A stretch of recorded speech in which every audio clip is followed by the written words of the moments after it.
7 days. 7 days until the biggest football tournament in history kicks off at the Azteca in Mexico City. 7 days until 48 nations begin the journey that only one will complete. 7 days until the football we have been waiting 4 years for finally, mercifully begins. And right now, in this final week, something is happening that nobody who loves this sport wanted to see.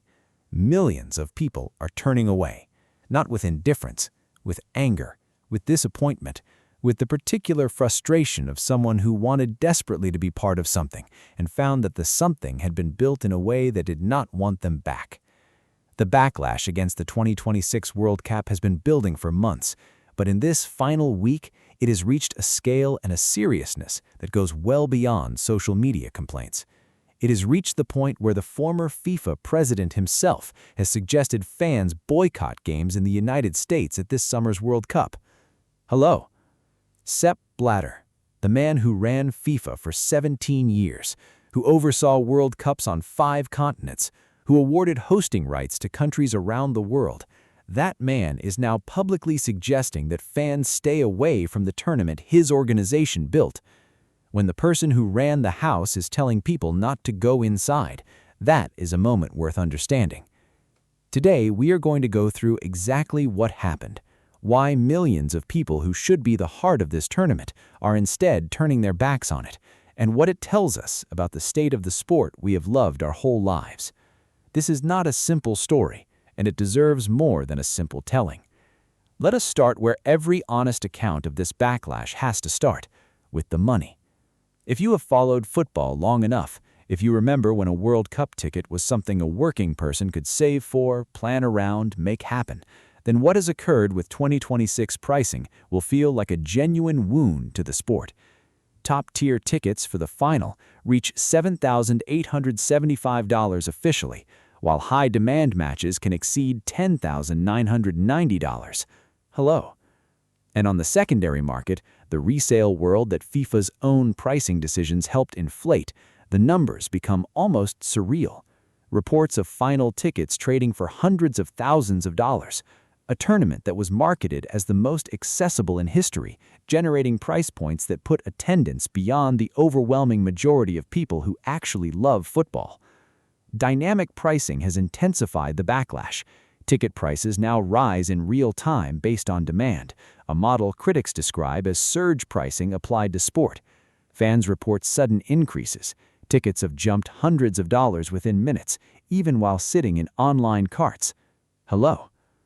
While sitting in online carts, you found your ticket, you chose your seat, you were in the process of buying it, and the price changed before you could complete the purchase.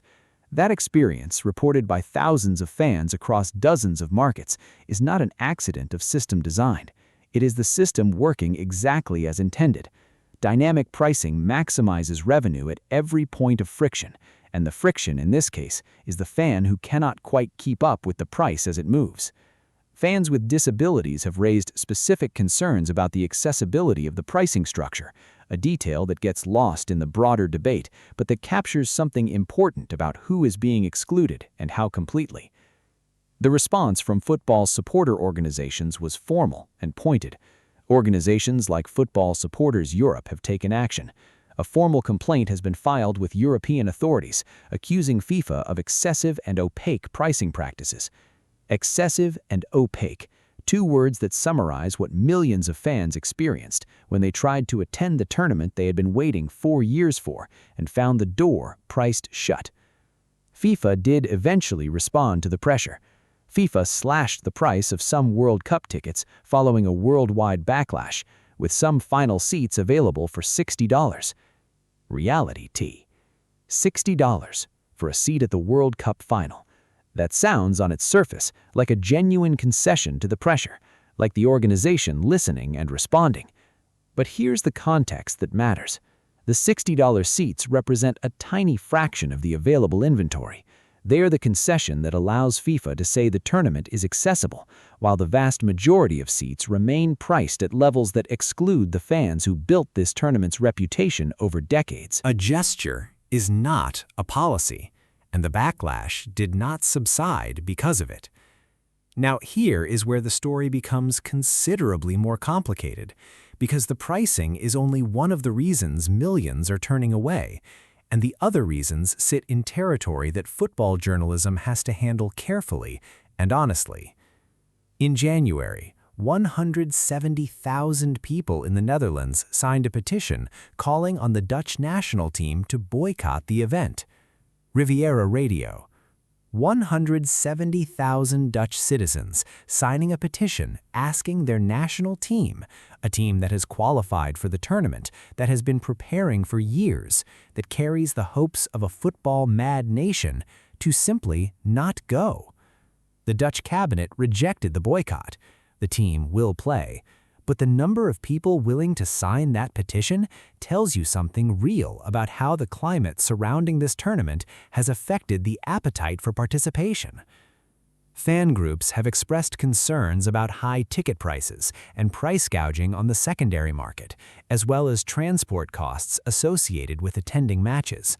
But alongside those practical concerns sits something harder to quantify and harder to separate from the football conversation entirely. ABC News.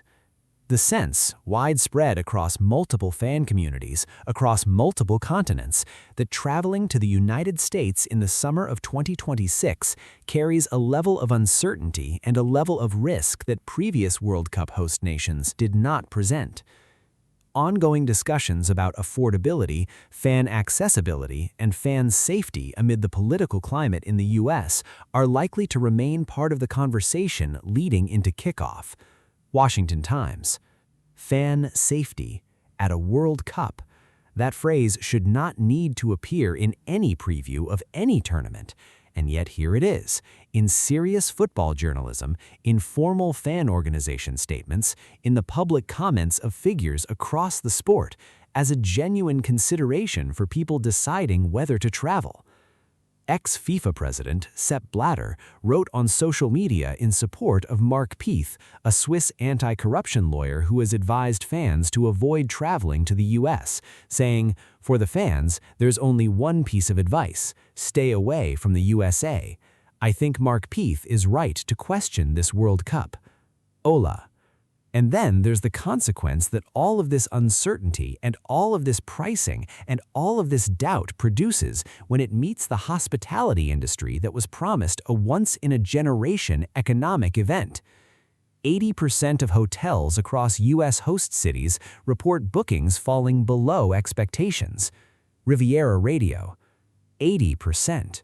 We have covered this number before in this channel, but it bears repeating in this context because the empty hotel rooms are not just an economic story, they are evidence. They are the physical manifestation of the turning away that we are discussing today. Every unbooked room is a fan who decided not to come, a supporter who wanted to be there and found reasons not to be.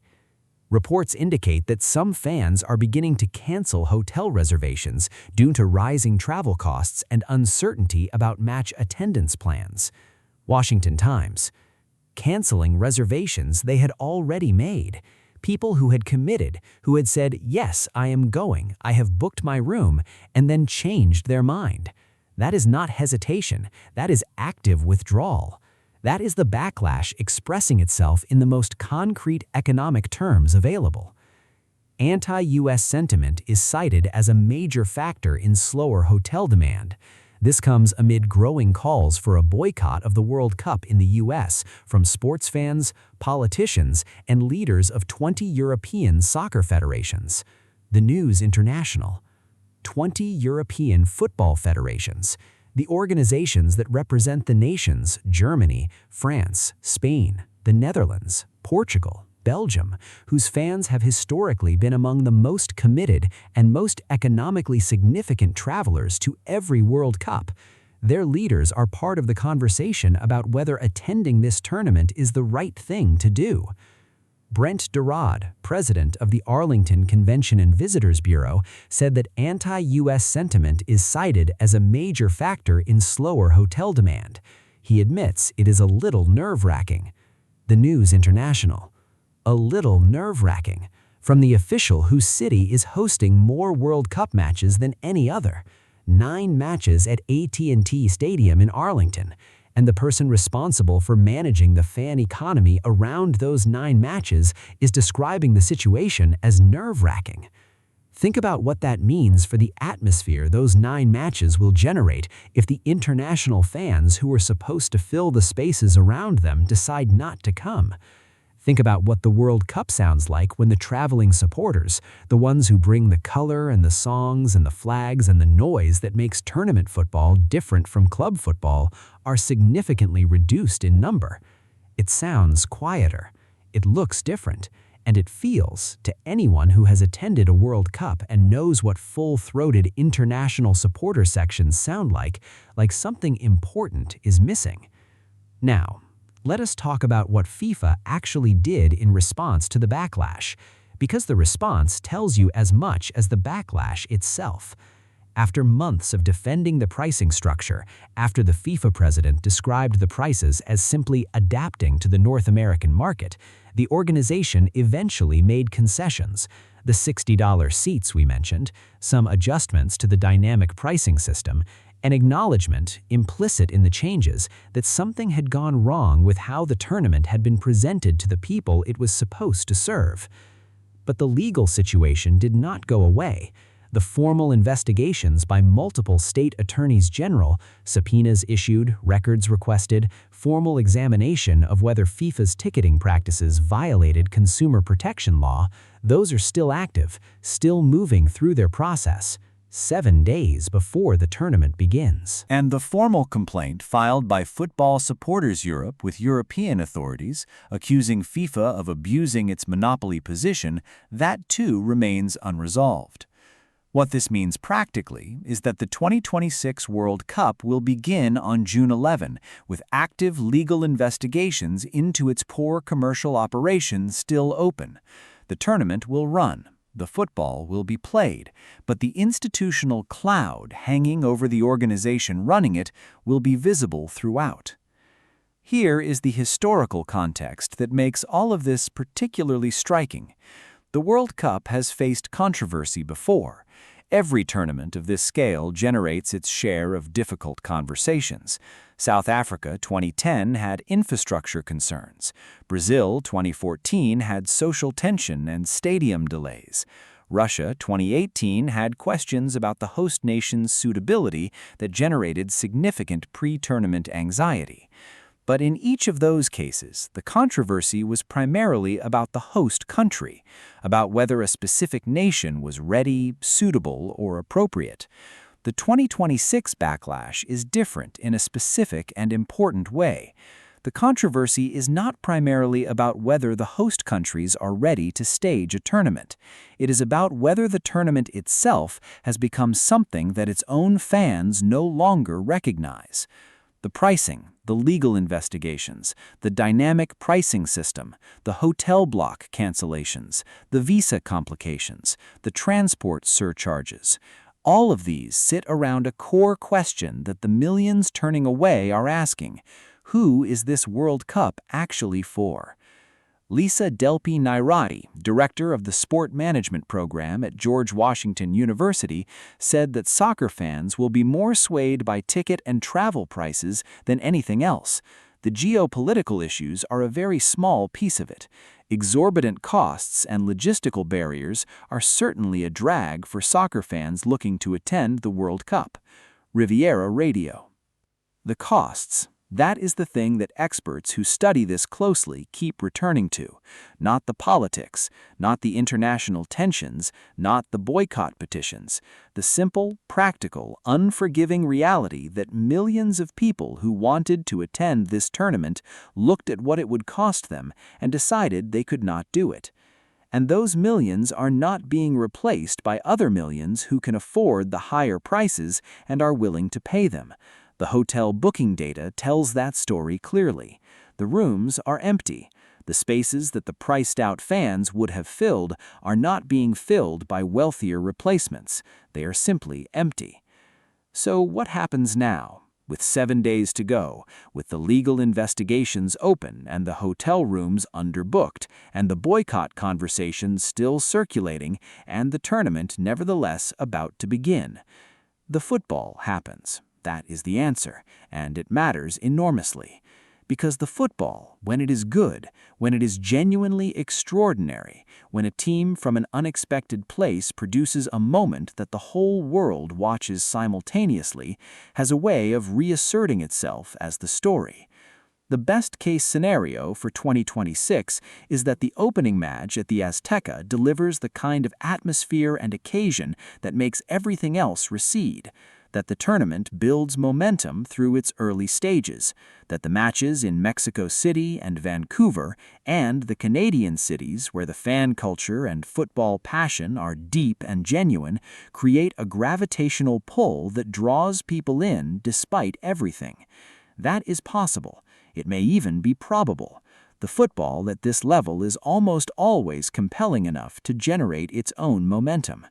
But the realistic concern, the one that the data and the backlash and the empty hotel rooms support, is that the 2026 World Cup will be remembered as the tournament where the organization that runs football lost the trust of the people who love it. Not permanently. Football is too important to too many people to lose permanently, but significantly, in ways that take years to repair, in ways that leave a mark on what should have been an unambiguous celebration of the sport. The tournament is still expected to attract massive worldwide interest, but ongoing discussions about affordability, fan accessibility, and fan safety are likely to remain part of the conversation leading into kickoff. Washington Times. Remain part of the conversation. That quiet phrase captures something important, because in a perfect World Cup, in the kind of tournament that Italia 90 was, that France 98 was, that moments of those tournaments still are in the memory of anyone who watched them, the conversation is entirely about the football, about the players, about the moments, about the games.